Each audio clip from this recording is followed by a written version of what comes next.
Olá pessoal, boa noite, sejam bem-vindos à nossa primeira aula de Sociologia do quarto bimestre. Hoje a gente vai falar sobre a teoria de redes. A teoria das redes. A teoria de redes pode ser entendida como uma análise complexa das interações entre os atores envolvidos. Autores esses que podem ser pessoas, podem ser organizações, meio ambiente, a partir do instante em que haja algum tipo de troca entre eles, sendo tangíveis, bens materiais ou intangíveis, que são ideias, valores. Por se tratar de uma teoria inovadora, é difícil encontrar um consenso a respeito da sua exata definição, devido às complexidades das interações onde os meios de comunicação são fundamentais para que isso ocorra, não se pode ter uma única via de interação. Então, gente, a teoria das redes, como a gente acabou de ler aqui, ainda é difícil encontrar um consenso a respeito da sua exata definição. Mas para a gente entender melhor, seria todo o ato de interação. Quando a gente fala de atores aqui, a gente está falando de pessoas envolvidas, por exemplo, no ambiente de trabalho, envolvidos, por exemplo, numa política. A gente pode falar também de bens materiais, de conexão entre pessoas, meios de comunicação, tá?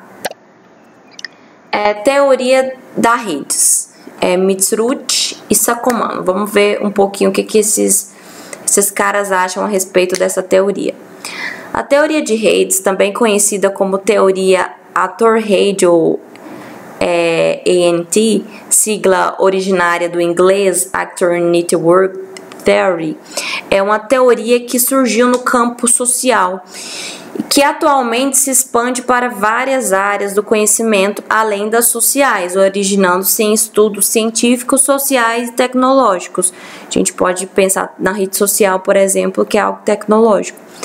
Para Mitsurugi, não sei se é assim que fala o nome dele, gente, a formação das redes tem suas bases fundamentadas em dois conceitos principais, díades e tríades. O que seria díades? Díades é uma ligação direta entre dois atores, então são duas pessoas ali ligadas, se comunicando. E tríades é uma ligação direta ou indireta entre três atores.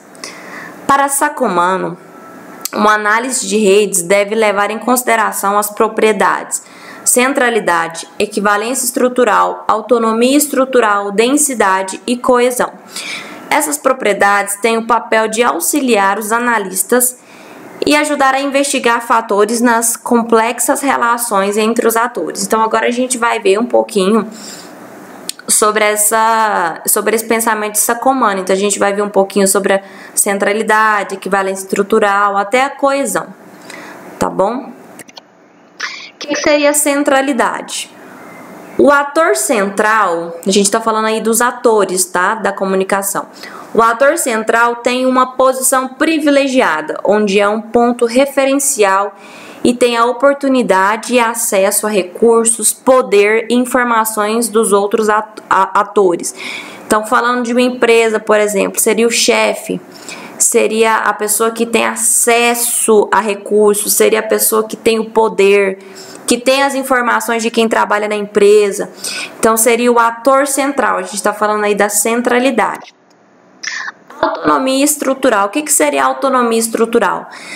Nessa estrutura, o ator intermedia. Ele é o cara que vai intermediar a interação de outros atores, também possibilitando ao mesmo privilégios como acesso a informações, poder, status, controle, recursos, coordenar, entre outros aspectos. Então, é a pessoa que vai fazer um ator chegar no outro, vai fazer uma pessoa chegar no outro. Não tem aquela pessoa que facilita o esquema? Tem aquela pessoa que faz com que duas pessoas se encontrem, que tenha comunicação, que essas duas pessoas conversem. Então, essa seria a autonomia estrutural. Equivalência estrutural. O que seria equivalência estrutural? está relacionada a posições iguais ou equivalentes dentro de uma rede entre dois atores que proporciona comportamentos similares entre os atores. Então, numa empresa, por exemplo, duas pessoas que têm o mesmo cargo, que estão ali na mesma posição, tá? E a gente está falando de uma equivalência estrutural. Dentro da estrutura, esses dois atores, eles são equivalentes. Ninguém sobressai a ninguém, ninguém está acima de ninguém. Essas duas pessoas estão iguais, elas estão no mesmo patamar. Então, a gente está falando de equivalência estrutural. Densidade. O que seria a densidade? Mostra a intensidade de uma comunicação entre dois atores. Quanto maior a interconexão, maior a densidade de informações, confianças, enfim, aumenta a troca entre dois atores, consolidando ainda mais o relacionamento entre os atores. Sabe aquela dupla imbatível da empresa? Que ninguém chega ao nível deles, e aí você se pergunta por que essas duas pessoas elas conseguem alcançar algo tão grande que muitos não conseguem. Por conta da interconexão, por conta da troca de informações, por conta da comunicação, tá? Então aí o que se cria? Se cria uma confiança, é uma dupla consolidada, é uma dupla que tem um respeito, tá? Então a densidade ela mostra essa intensidade de comunicação entre duas pessoas. É quando duas pessoas trabalham muito bem juntas, fazem tem um resultado muito positivo. Coesão. O que seria coesão? Mede a força de uma conexão, tipo forte ou fraca. Deixa claro a cumplicidade entre os atores, comprometimento, relações que colocam em jogo ganhos, troca de conhecimentos sociais, materiais e estratégicos. Então a coesão, gente, ela vai medir se os atores, se aquela comunicação está sendo forte ou está sendo fraca. Vai ver se o trabalho em equipe está sendo bom ou não está sendo.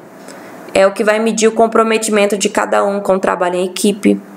Tá? É a que vai medir a questão dos ganhos. Está tendo um ganho? Não está tendo? A coesão ela mede essa conexão. A comunicação está forte ou está fraca entre as duplas, entre a equipe? Resultado. Uma definição importante em teoria de redes é a relação de poder entre elas, onde o poder tem forma de expressão em todo tipo de interação social, às vezes caracterizado pela política ou pela forma política de se agir em um meio. Isso cria a necessidade da interpretação e concepção dos relacionamentos entre os atores na rede. Outro ponto importante na teoria é que as redes estão sempre expandindo, com a possível abertura para demais atores interagirem com a rede. Com base nisso, as redes sociais não necessariamente têm um fim definido ou estático, pois as interações são dinâmicas e o que pode ocorrer é em um determinado instante imaginar-se que ela terá fim, mas nessa análise apenas não se visualizou ainda sua possível expansão ou integração. O ponto determinante para a rede é a sua estrutura, ou seja, como ela se forma, ou se dá, como que ela se organiza, como que ela se distribui, se expande para formar novas interações e assim suprimir necessidades e consequentemente gerar outras a serem supridas.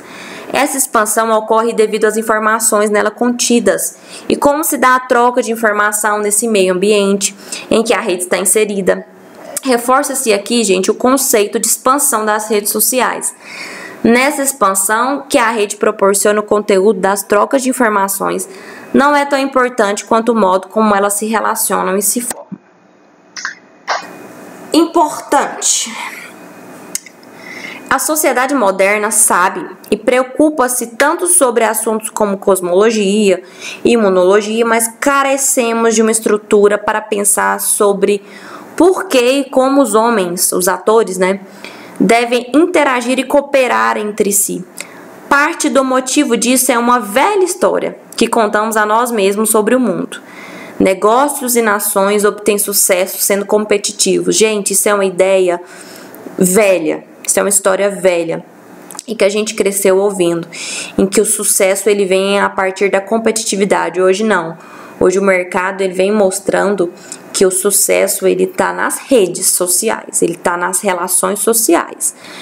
Uma pessoa ela não é tão forte quanto várias pessoas juntas, tá? E a gente pode ver isso até na política, por exemplo. Na política, por exemplo, quando você tem aí muitas pessoas que se unem na política e a gente tem, de repente, somente 2 candidatos, é muito mais fácil eleger um. Mas quando as pessoas se dividem e a gente tem vários concorrentes, por exemplo, na política, fica muito mais difícil eleger alguém. De repente, o que estava no poder, ele vai continuar no poder, porque as pessoas que querem mudança, as pessoas que querem algo melhor, elas se dividiram ao invés de se unirem. Tá? Então, essa teoria de redes, ela vem para falar sobre isso, para desconstruir essa história de que o sucesso ele vem a partir da competitividade. Não, ele vem a partir de uma estrutura montada a partir do comprometimento de todos por uma causa. Então, aí eu destaquei até essa frase que diz que política é sobre vencer. Então, política é sobre vencer. Não é sobre competir, é sobre vencer. Para finalizar, o esboço de uma nova narrativa está se tornando visíveis histórias, onde planos de cooperação, interdependência e ação coletiva têm um papel mais proeminente. E a essencial, mas não onipotente história da competição e sobrevivência dos mais aptos encolhe um pouco. Então, está encolhendo um pouco essa história da competição. E buscar nas redes a solução para toda disparidade de comportamentos sociais seria um erro, já que a rede nos dá apenas uma visão diferente do mundo de hoje, possibilitando talvez uma maneira diferente de lidar com problemas velhos e futuros. É isso, gente. Tchau. Até a nossa próxima aula.